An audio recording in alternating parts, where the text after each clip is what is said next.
আচ্ছা বল্টু, তুই জীবনে কটা বই পড়েছিস? স্যার এখনো তো মরিনি, তাই বলতে পারবো না।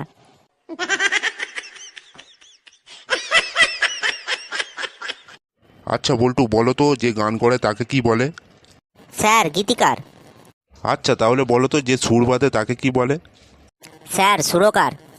আচ্ছা তাহলে এবার বলো যে প্রাইভেট পড়ায় তাকে কি বলে? স্যার এটা তো খুবই সহজ, প্রাইভেটার।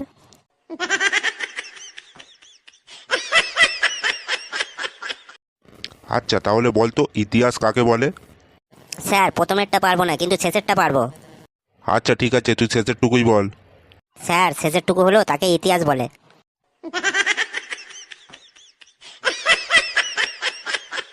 স্যার একটা কথা বলবো? হ্যাঁ কি বলবে বলো। স্যার আমার না বলতে খুব লজ্জা লাগছে। লজ্জা কিসের বলো? স্যার আসতে বলবো না জোরে বলবো? আরে বেটা তুই জোরেই বল, সবাই শুনুক। স্যার আপনার প্যান্টের চেন খোলা।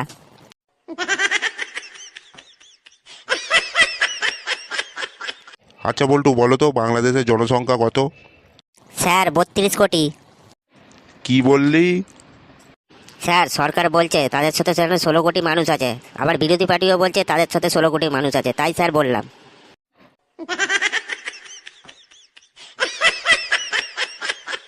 আচ্ছা বলো তো কাল ক প্রকার? স্যার কাল হচ্ছে 6 প্রকার। আচ্ছা বলো তো কি কি? স্যার সকাল, বিকাল, আগামীকাল, রাত্রির কাল। হারামজাদা, কাল এখনো একটা আছে, তোকে যে এখন আমি মারতে মারতে কঙ্কাল বের করে দেবো তাকেই বলে কঙ্কাল।